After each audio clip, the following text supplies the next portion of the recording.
Can you imagine a player, when you first started covering baseball, turning down an offer of $440 million at age 23? That is unbelievable how much money that is. Tim Kurkjian, of course, covers baseball for ESPN. And Tim, this is the last conversation you and I will have on the podcast when you're not known as someone who's been honored at the Hall of Fame. That happens next weekend. You got your mind around that? Yeah, I went to Cooperstown last week, Buster, Tuesday and Wednesday, to try to get like an understanding of what this is all about as far as venues and everything else. It was very important and it was very worthwhile. And if I may, I went into the museum and they have a new movie out about the history of baseball. It runs about 15 minutes in the theater in there. I don't care how corny this sounds. I watched that thing and I was in tears after 45 seconds. 45 seconds. I was literally crying because it just speaks to how great this game is. And that was my takeaway. Again, there's a shared interest of all the people that come to Cooperstown. They love baseball. Thank goodness I'm in that group because that's all I got, Buster. I'm not a great writer. I look terrible on TV. I have a terrible voice. The only thing I've ever had going for me is a love for the game. And those 2 days at Cooperstown, just kind of walking around, made me appreciate again why everyone loves this place. It's a shared love for the game. So tell me how you're going to handle that moment. And it's going to happen based on what I've heard from other people.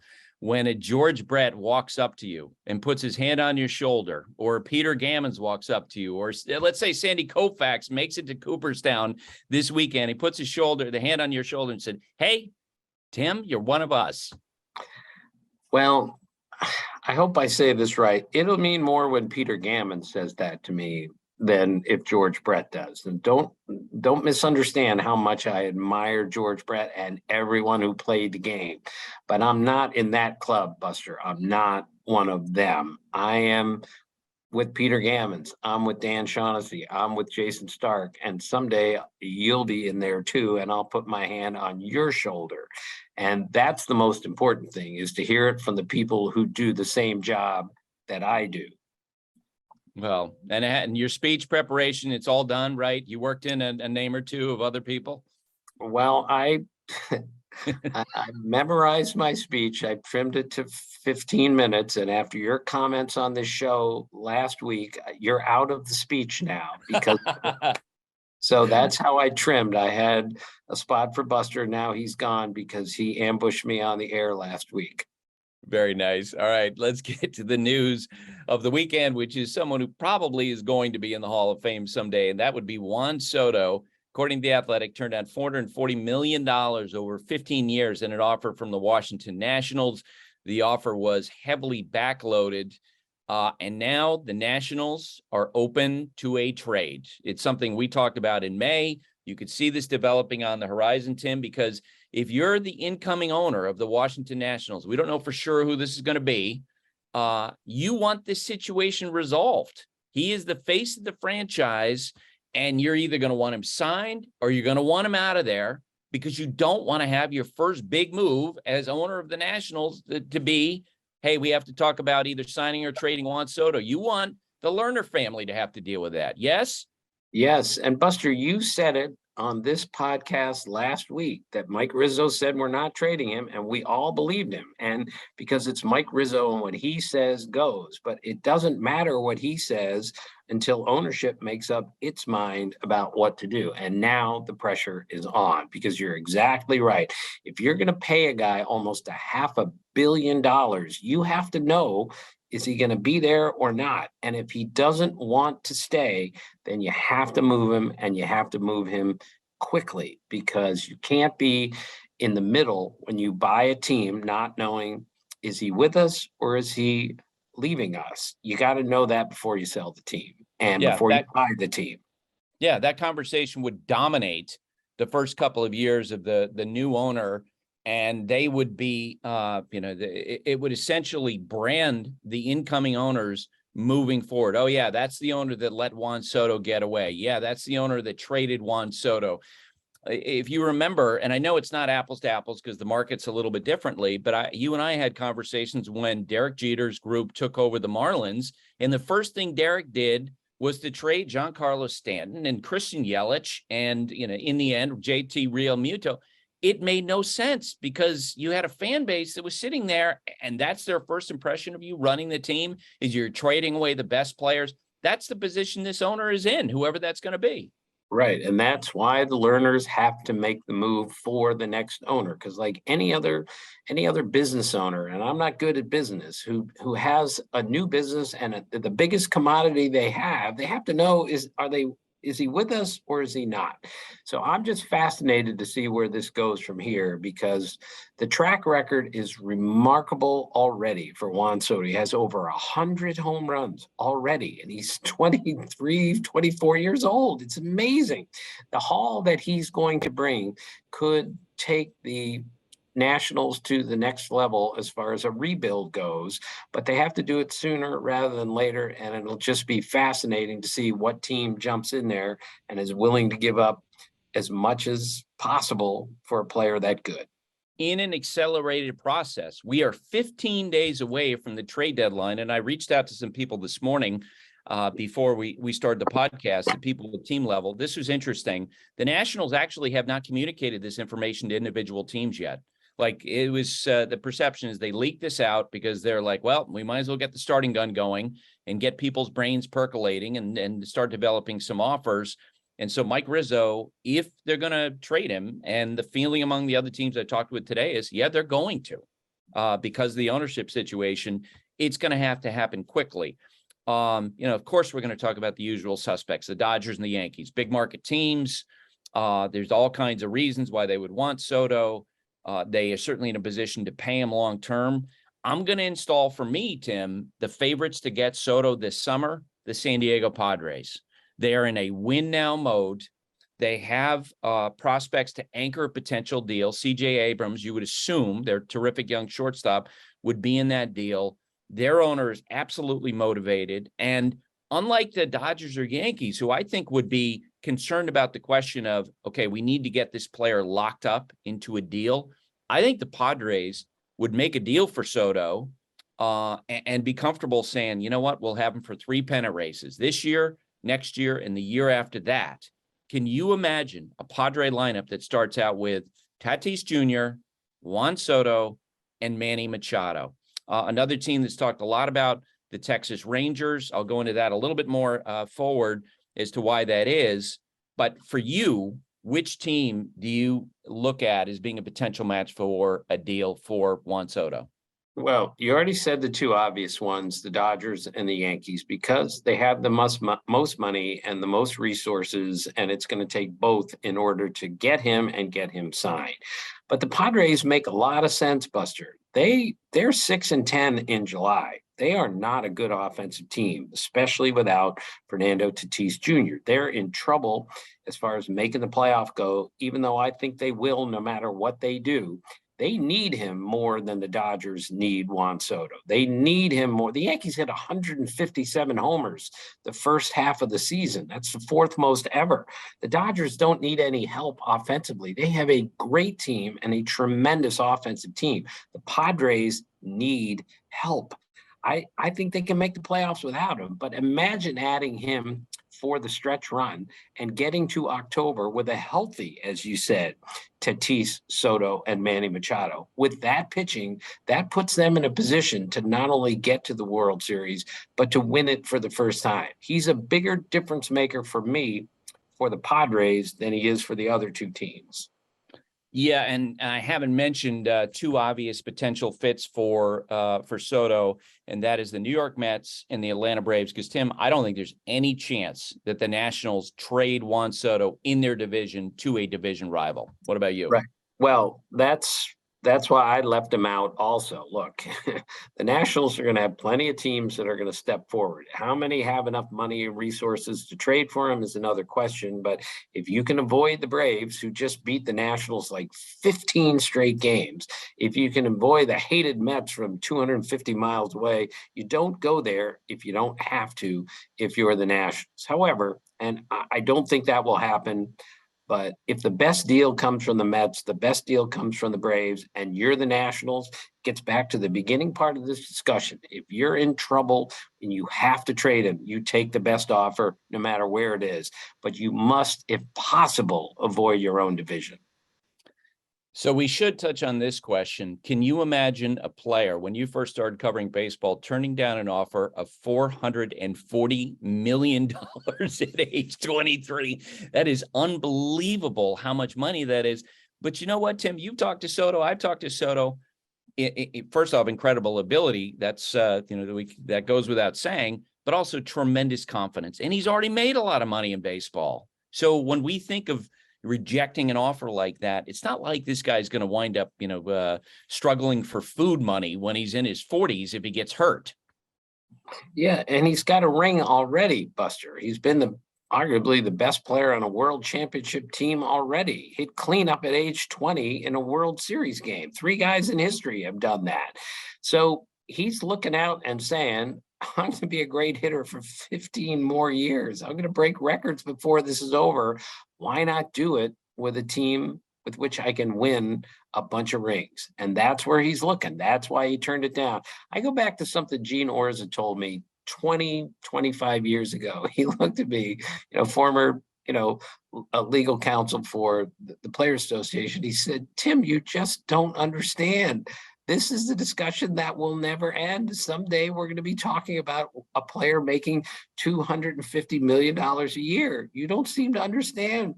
This is going to keep growing. And he's basically been right. Now we're up to 440 million, and somebody said no. And by the way, another reason why the Yankees or Dodgers might not want to get involved in this thing in a significant level. Can you imagine the leverage that Scott Boras would have if either one of those teams makes a deal for a Juan Soto as he moves toward free agency? Like he's already turned down $440 million, and the Dodgers or Yankees trade a boatload of prospects to get him. Can you imagine how Scott could handle that negotiation? You know what? 600. The number's got to start with 6. It's got to be 600. Right. Yeah. I mean, you would think a $500 million would be the next barrier to cross. But when Scott's involved in it, he might go past $500 million and go for more than that. That's inconceivable to me, but I think it's proving again, nothing is inconceivable when it comes to players and money, especially a 23-year-old with a track record like this and a future like this.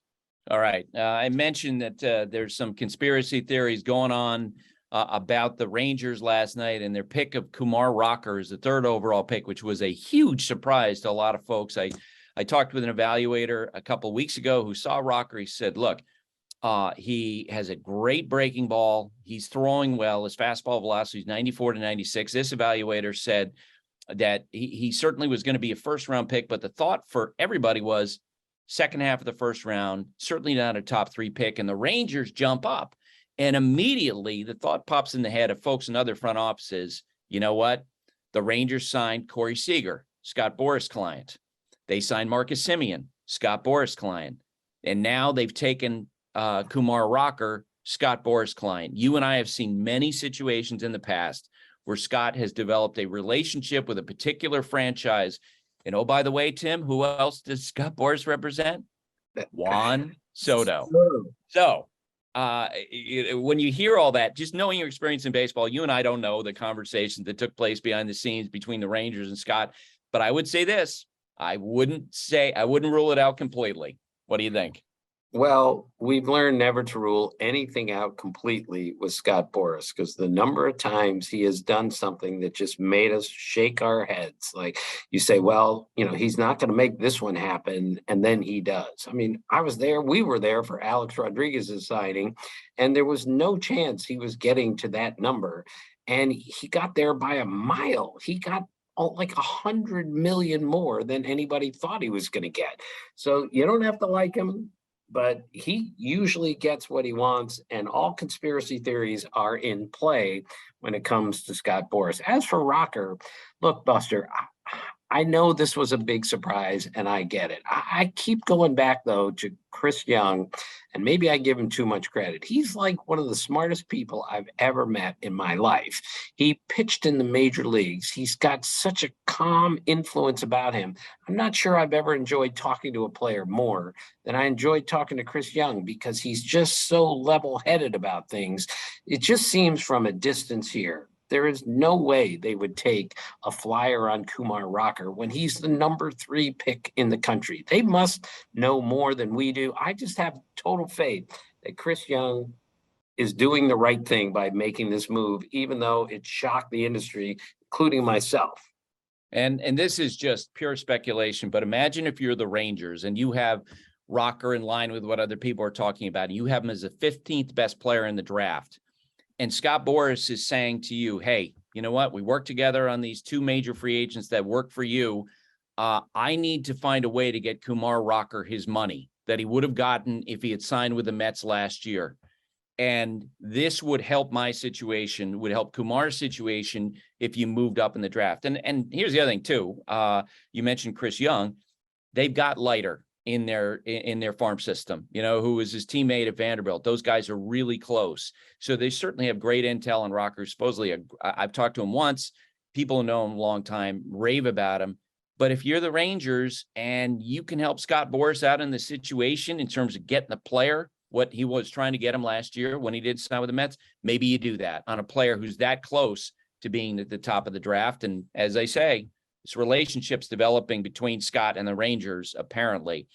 Just to finish, Buster, let's say Kumar Rocker is totally healthy, and let's say that breaking ball is really going to play in the big leagues, and he could help you like quickly. This is a team on the way up. He's not 19, he's 22 years old. He's right. been around. He might be ready to pitch in the big leagues really soon. Who wouldn't want to add somebody that could help their major league team maybe in September? And then imagine him and Jack Leiter in the same rotation soon. That's pretty impressive.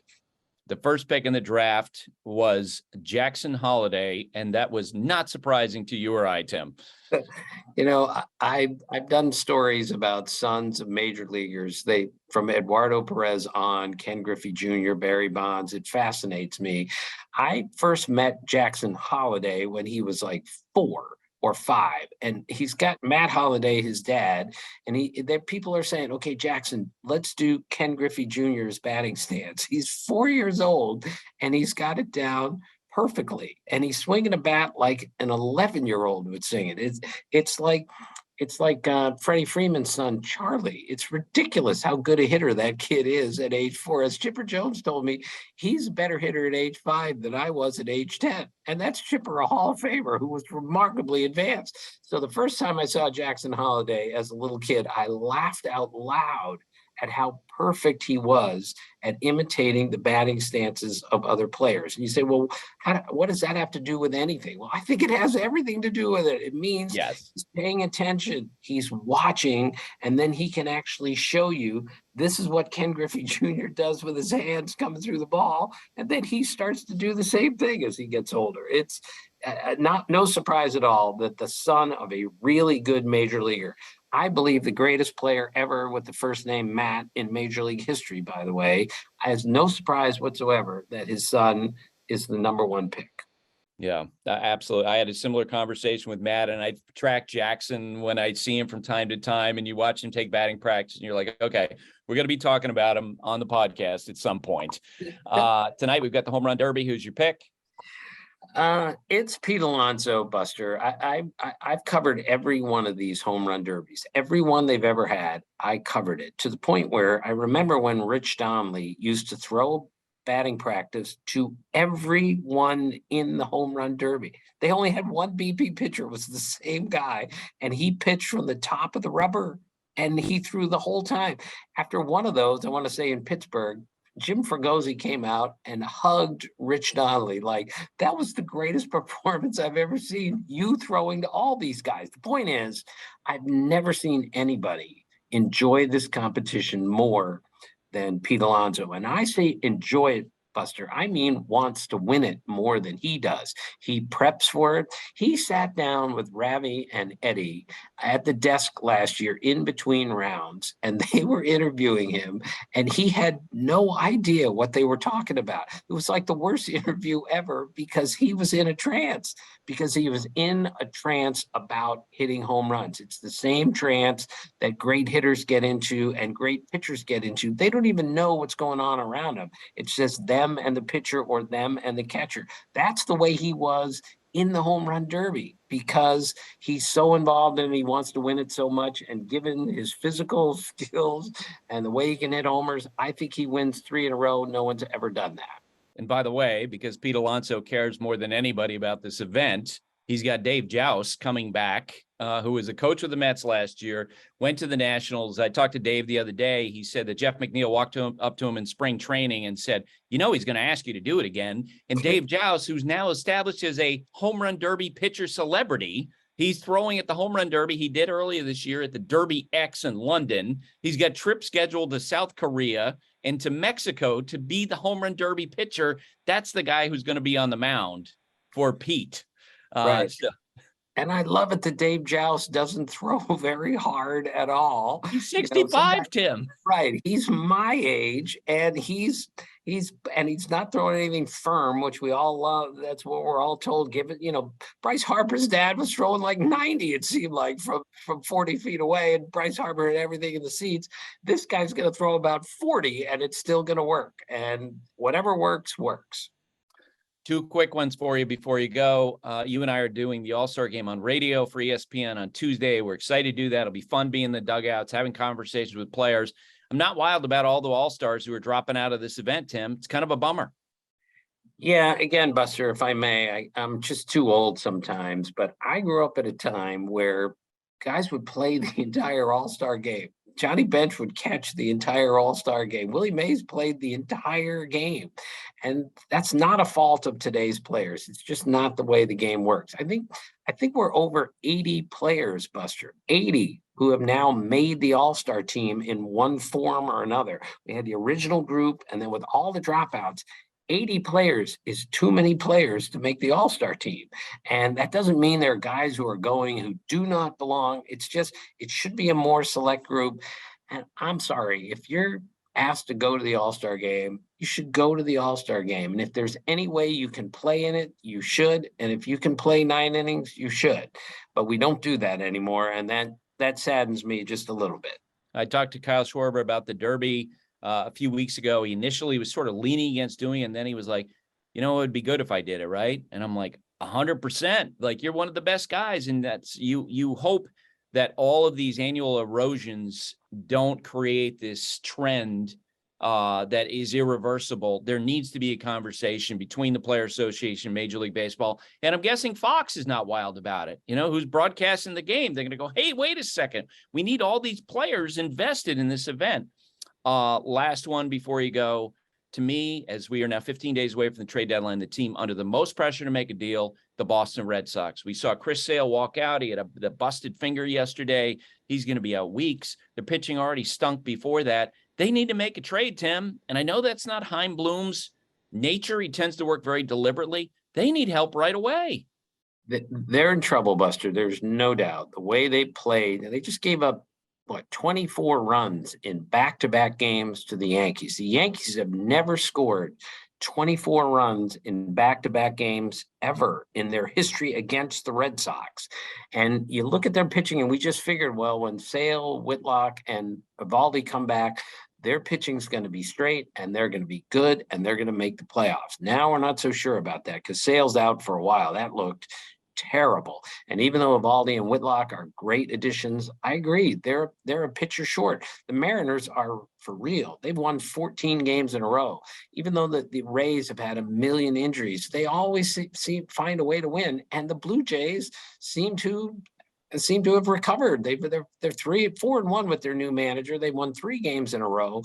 I think the Red Sox have to go do something. And they have to do it before the trade deadline if they're going to make the playoffs. All right, Tim. Good to talk with you.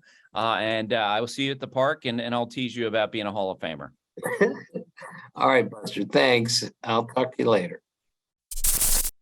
Thank you for watching ESPN on YouTube. For live streaming sports and premium content, subscribe to ESPN+.